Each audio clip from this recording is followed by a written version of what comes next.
Oke, para calon juara, hari ini kita bakal bongkar habis-habisan peta harta karun yang paling kalian tunggu-tunggu, yaitu Panduan Resmi Olimpiade Sains Nasional alias OSN SMP 2026. Anggap aja ini bukan sekedar panduan biasa, tapi ini adalah tiket emas kalian buat naik ke panggung sains paling bergengsi se-Indonesia. Tapi sebelum kita bedah lebih dalam, saya mau tanya satu hal penting dulu nih. Coba tanya ke diri kamu sendiri, apakah di dalam dirimu itu ada kobaran api, ada semangat buat jadi talenta sains terbaik Indonesia selanjutnya? Kalau jawaban kamu, ya, pegangan yang kencang karena petualanganmu dimulai sekarang juga. Baik, ini dia nih rute perjalanan kita kali ini. Pertama, kita kenalan dulu sama arenanya. Apa sih OSN itu? Kedua, kita bakal intip setiap level kompetisinya, dari yang paling awal sampai puncak. Ketiga, kita cari tahu siapa aja wasit di balik layar. Keempat, ini yang paling krusial, kita catat tanggal main dan tiket masuknya. Dan terakhir, kita pelajari aturan mainnya, biar menangnya terhormat. Oke, kita mulai dari level pertama. Apa itu OSN 2026? Gampangnya gini, bayangin aja ini adalah sebuah audisi nasional raksasa yang nyari jenius-jenius sains tersembunyi dari Sabang sampai Merauke. Yup, ini adalah panggilan untuk kalian para calon juara. Jadi, secara resminya, OSN itu kompetisi berjenjang buat nemuin bakat-bakat sains paling top dari seluruh 38 provinsi di Indonesia. Kenapa harus berjenjang sih? Tujuannya cuma satu, biar semua siswa dimanapun sekolahnya punya kesempatan yang sama buat bersinar di panggung nasional. Adil banget kan? Nah, di level SMP ada 3 job class yang bisa kamu pilih. Kamu tim penyihir angka di matematika, atau seorang penjelajah alam semesta di IP, atau mungkin kamu detektif sosial di IPS? Pilih jalan ninjamu dan asah kekuatanmu sampai level maksimal. Nah, ini bagian yang saya paling suka. Seperti yang bisa kalian lihat, OSN itu bukan cuma soal adu pinter-pinteran. Ini tuh ajang buat ngebangun karakter. Jadi, pas kamu berjuang, kamu nggak cuma belajar rumus, tapi kamu juga belajar jadi orang yang jujur, cinta sama negara ini, dan mandiri. Medali itu bonus, tapi karakter juara sejati itu abadi. Oke, sekarang kita lanjut ke bagian kedua. Mari kita lihat rute pendakiannya. Ini adalah peta yang bakal nuntun kamu selangkah demi selangkah dari halaman sekolah sampai ke puncak tertinggi prestasi. Perjalananmu dimulai dari kualifikasi internal di sekolahmu sendiri, yaitu OSNS. Lolos dari situ, selamat, kamu naik ke level regional di OSNK. Para jagoan dari tiap kabupaten kota akan diadu lagi di level provinsi, yaitu OSNP. Dan puncaknya, para master dari setiap provinsi bakal ketemu di grand final tingkat nasional. Di level kabupaten atau kota, OSNK, tantangan pertamamu adalah soal pilihan jamak. Coba deh, perhatiin tabel ini baik-baik. Lihat, matematika, durasinya paling panjang, 150 menit. Tapi soalnya paling dikit, cuma 25. Artinya apa coba? Ini bukan adu kecepatan, tapi adu kedalaman berpikir. Setiap soalnya butuh pemikiran yang benar-benar matang. Begitu naik ke tingkat provinsi, level kesulitannya langsung naik drastis.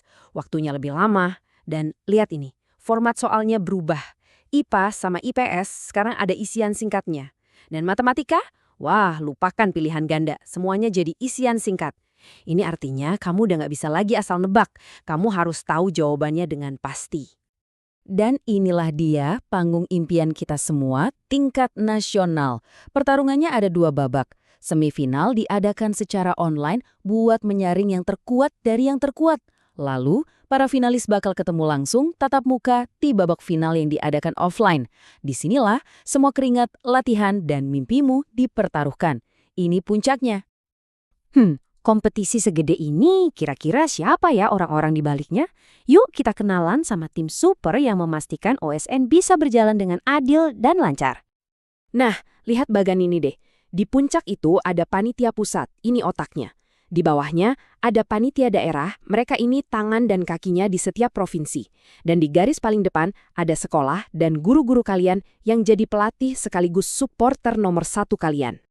Jadi gini, kuncinya itu ada di panitia pusat. Merekalah yang bikin semua aturan mainnya. Mulai dari jenis soal, cara menilai, sampai boleh atau enggaknya pakai kalkulator, semua ditentukan oleh mereka untuk seluruh Indonesia. Jadi aturannya dijamin sama buat semua. Kalau panitia daerah, ini adalah tim yang bakal kamu temui langsung di lapangan. Merekalah yang memastikan tempat ujian di kotamu siap, pengawasnya ada, dan semuanya berjalan sesuai jadwal. Mereka itu eksekutornya di daerahmu. Dan jangan pernah lupakan peran sekolahmu.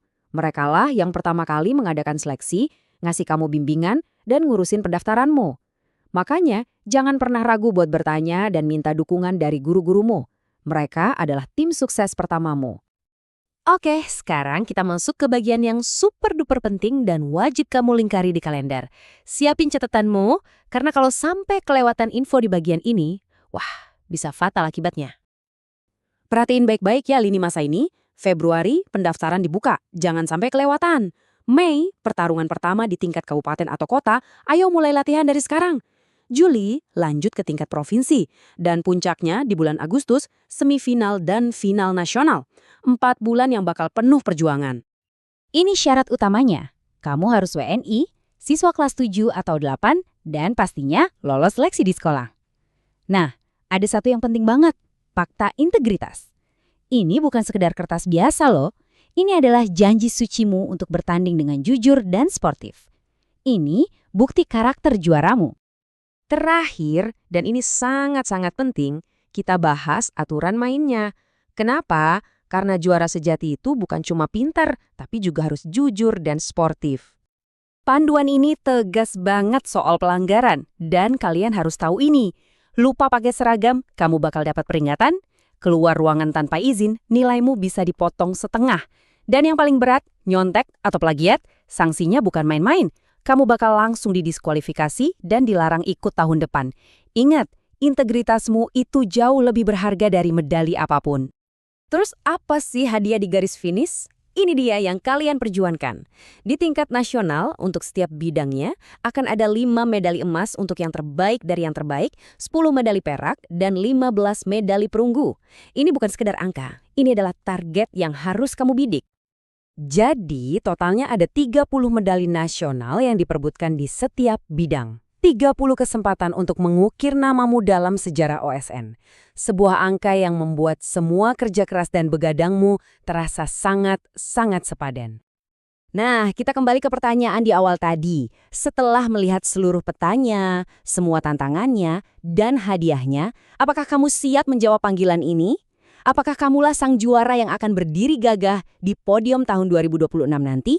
Jangan cuma diimpikan, buka bukumu, mulai latihanmu, dan buktikan pada dunia. Perjuanganmu dimulai hari ini.